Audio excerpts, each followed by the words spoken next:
শুক্রবার সকালে বিএনপির গুলশানের কার্যালয়ে দলটির মহাসচিব মির্জা ফখরুল ইসলাম আলমগীরের সাথে বৈঠক করেন ঢাকাস্থ জাতিসংঘের আবাসিক সমন্বয়কারী গোয়েন লুইস।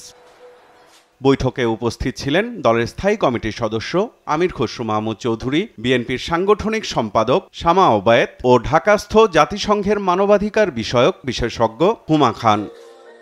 বৈঠক শেষে সাংবাদিকদের সাথে কথা বলেন জাতিসংঘের আবাসিক সমন্বয়কারী গোয়েন লুইস। জানান অন্তর্বর্তী সরকারকে সহযোগিতা করবে জাতিসংঘ। United Nations has a very important role in supporting this transition government.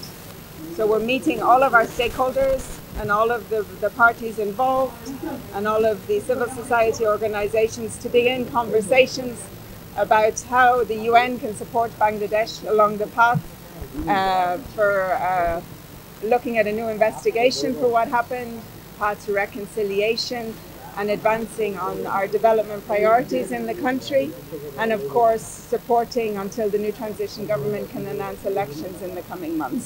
এ সময় বিএনপির স্থায়ী কমিটির সদস্য আমির খসরু মাহমুদ চৌধুরী বলেন, দ্বিতীয়বারের মতো স্বাধীনতা পেয়েছে দেশ। আমরা দ্বিতীয়বার স্বাধীনতা পেয়েছি। এর সাথে বাংলাদেশের মানুষের জনসমর্থন যেভাবে ছিল, আন্তর্জাতিক সম্প্রদায়ের ভালো সমর্থন ছিল।